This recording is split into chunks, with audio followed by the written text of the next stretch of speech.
Ni siquiera esperaron al postre. La voz de mi madre se abrió paso entre las risas del restaurante. Más fría que el agua helada intacta que tenía delante, Aria. Ojalá nunca hubieras nacido. Sus palabras fueron tan afiladas que podían atravesar los huesos. Mi padre, Víctor, se recostó con una sonrisa de satisfacción mientras mi hermana Lila se tapaba la boca, intentando en vano ocultar su alegría. La mesa entera se quedó paralizada. Por un instante, no pude respirar. En mi propia cena de graduación, las personas que se suponía que más me querían me enterraron con una sentencia más cruel que la muerte. El silencio se hizo denso. Algunos familiares miraban con los ojos muy abiertos, mientras que otros parecían inquietantemente divertidos. Sus expresiones me decían la verdad. Estaban de acuerdo con ella. En vez de reír, me reí. No la risa temblorosa que esperaban, sino una risa firme e inquietante. Víctor frunció el ceño. ¿Qué es tan gracioso, Aria? ¿Crees que esto es un juego? Lila se inclinó hacia adelante, con un tono venenoso.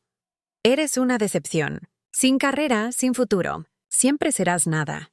El camarero dejó los platos humeantes fingiendo no oír el veneno que goteaba sobre nuestra mesa. Pero noté cómo mis parientes se inclinaban hacia adelante, ansiosos por verme derrumbarme. Eso era lo que querían. Aria, el fracaso. Aria, la broma de la familia. Lo que ninguno de ellos comprendió fue que, durante los últimos 4 años, cada lágrima que ignoraron, cada palabra cruel que me lanzaron, cada noche de soledad que soporté, se había convertido en combustible. Pensaban que era débil, pensaban que estaba vacía, pensaban que no tenía nada. Fue entonces cuando, con calma, coloqué un sobre la mesa y lo deslicé hacia mi padre. Su sonrisa burlona se desvaneció al instante en que sus ojos se posaron en las letras grandes del frente. El tenedor se le resbaló de la mano y golpeó el plato con un ruido metálico.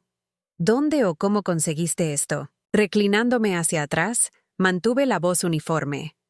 Ya que todos creéis que nací para nada, quizás sea hora de que sepáis lo que he estado construyendo mientras os reíais de mí. El ambiente se tornó tenso. Todas las miradas se clavaron en mí. Se oían susurros en las mesas cercanas. La tensión se hizo asfixiante. Las manos de Víctor temblaban mientras abría el sobre de un tirón. Sus ojos escudriñaban los papeles como si estuvieran grabados en fuego. Lila se inclinó sobre su brazalete de diamantes, que brillaba bajo la lámpara de araña, mientras intentaba espiar lo que lo había perturbado. El rostro de Eleanor palideció, perdiendo todo color. ¿Qué es esto? Y preguntó con voz temblorosa. Esto no es posible, murmuró Víctor, aferrándose a los documentos como si pudieran desaparecer. Lila arrebató una página y su voz se quebró mientras leía en voz alta. Aria es propietaria del edificio, de la empresa en el centro de la ciudad. Sus palabras se quebraron como cristal. La misma voz que durante años se había burlado de mí ahora flaqueaba ante la verdad. Se oyeron jadeos alrededor de la mesa. Mi tío Martín casi deja caer su copa de vino. El tenedor de mi madre quedó suspendido en el aire, congelado. Mientras se burlaban de mí por ser un fracaso, durante todo ese tiempo yo había estado comprando silenciosamente partes de su mundo justo delante de sus narices. No alcé la voz. No hacía falta. Los miré a todos fijamente a los ojos. Durante años me llamaste inútil, pero no perdí el tiempo llorando. Construí, invertí, convertí cada insulto en un cimiento. Ese edificio es solo el comienzo. Lila apretó la mandíbula. Estás mintiendo. No tienes dinero para esto. Forzó una risa, lanzando una mirada desesperada a nuestros padres. Pero Víctor no se reía. Gotas de sudor se acumulaban en su frente. Sabía la verdad. Las firmas, los sellos, los documentos en su mano eran innegables. El camarero, al darse cuenta de que algo monumental se desarrollaba, se apartó con cautela, dejando a la familia a merced de la tormenta. El restaurante a nuestro alrededor parecía congelado. El tintineo de los cubiertos se amortiguaba bajo el peso de la revelación. Finalmente, la voz de Eleanor rompió el silencio temblando. Aria, ¿cómo conseguiste este dinero? Sonreí, no con calidez, sino con la satisfacción de quien ha esperado años este momento. Digamos que mientras tú estabas demasiado ocupado, deseando que yo nunca hubiera nacido. Yo estaba demasiado ocupado asegurándome de que nunca necesitaría tu aprobación. Las palabras les hirieron, pero ese no era el verdadero giro. No había terminado. Inclinándome hacia adelante, bajé la voz para que solo nuestra mesa pudiera oírme. Y si un edificio te sorprende, espera a ver que otros llevan mi nombre. Se oyeron jadeos alrededor de la mesa. Los familiares intercambiaron susurros nerviosos. Las miradas se movían entre mi padre y yo. La tensión era densa, como el aire antes de una tormenta. Lila se tapó la cara con la servilleta, sonrojándose. Esto es ridículo. ¿Pretendes que nos creamos que pasaste de la ruina a ser dueña de rascacielos? Deja de fingir, Aria. Sin nosotros sigues sin ser nada. Su voz era aguda, pero el temblor de sus manos delataba su miedo. Incliné la cabeza y solté una risita. Qué curioso que digas eso, Lila.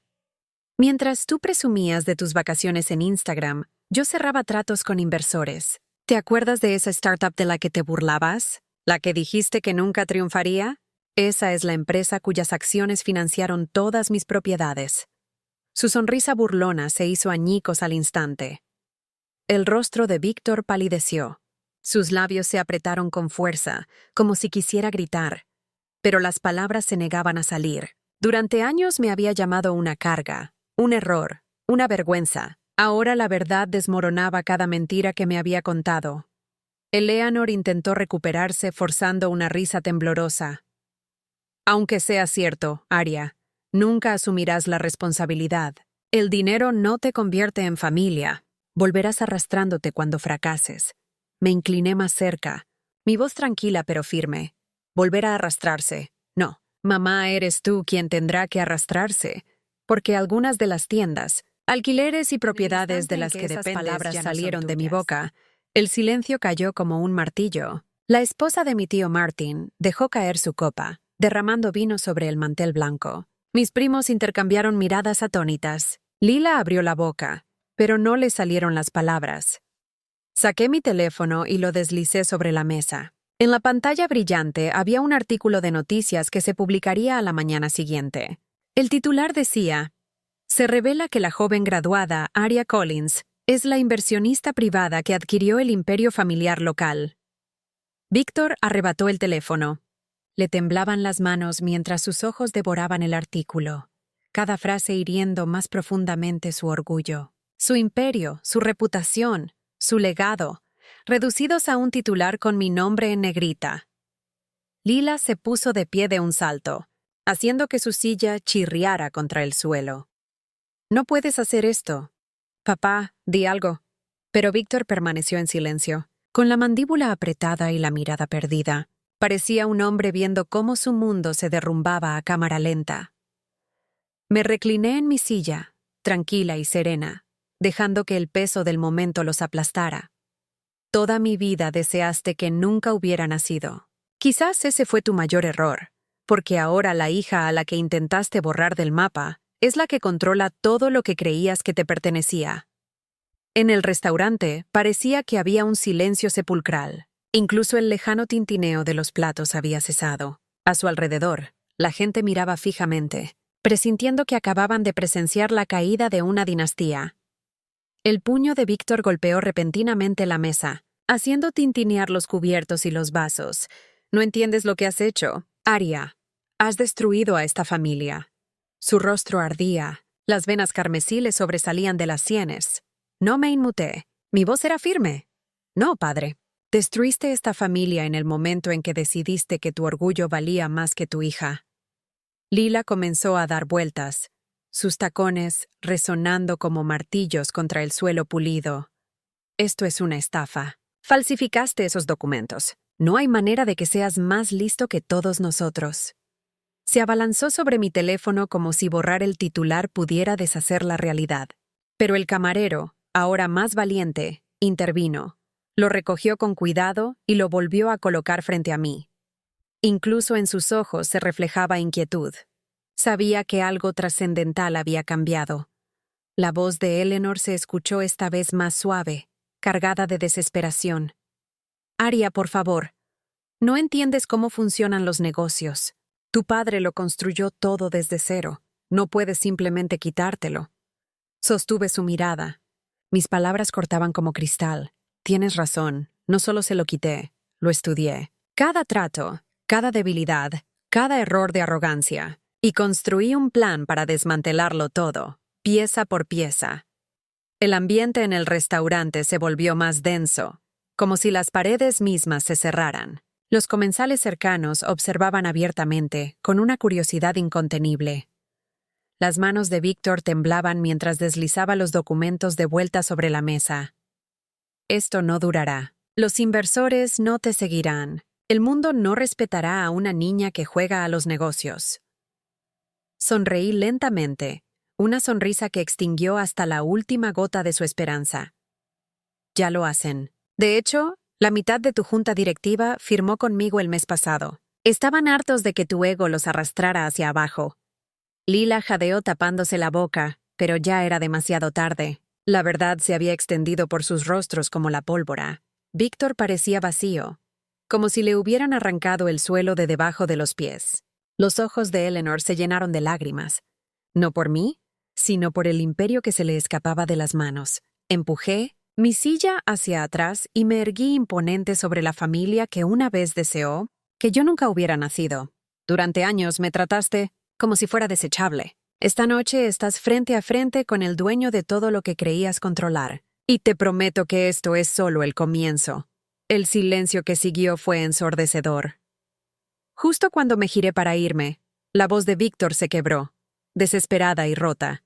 ¿Qué más hiciste, Aria? Hice una pausa, dejando la pregunta en el aire. Una leve sonrisa se dibujó en mis labios. Oh, ya lo descubrirás. Caminé hacia la salida, cada paso deliberado, mis tacones golpeando el suelo como una marcha triunfal. El restaurante susurraba a mi alrededor. Mis ojos se movían rápidamente entre la familia que una vez se burló de mí y la hija que ahora parecía intocable. Aria, espera. La voz de Lila, quebrada y desesperada, tropezó tras de mí, con el rímel corrido por sus mejillas. No puedes dejarnos así. Somos familia. Me detuve en la puerta y me giré, encontrándome con su mirada suplicante. Verla suplicar casi me hizo reír. Familia, repetí con voz firme. Una familia no desearía que su hija nunca hubiera nacido. Una familia no se burlaría de ella, ni la humillaría, ni la menospreciaría solo para sentirse superior. Ustedes se aseguraron de que creciera sin una familia. Ahora, por fin, ustedes están experimentando lo mismo. Eleanor se cubrió el rostro con las manos, sollozando ahogadamente entre sus dedos. Esto no es justo, susurró. Víctor se quedó paralizado, mirando los documentos como si fueran una sentencia de muerte. El hombre que una vez se creyó intocable ahora parecía pequeño, roto e impotente. Saqué un segundo sobre de mi bolso y lo arrojé sobre la mesa. Mi tono era gélido. Lo que dije fríamente es el aviso final. La casa en la que vives ya no te pertenece. Tendrás que mudarte a finales de mes.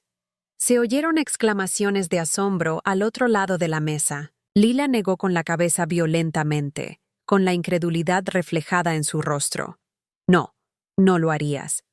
Oh, sí que intervendría bruscamente porque todos querían borrarme de esta familia. Felicidades. Están a punto de descubrir lo que eso significa. La habitación quedó en completo silencio. Me di la vuelta y me alejé. Mis tacones resonaban como tambores de triunfo. Durante años me hicieron sentir pequeña, invisible, desechable. Esta noche las dejé destrozadas, despojadas de su poder, despojadas de su orgullo, despojadas de todo aquello que una vez las definió. Y lo mejor de todo, esto era solo el principio. La niña que deseaban que nunca hubiera nacido se había convertido en la mujer de la que nunca podrían escapar.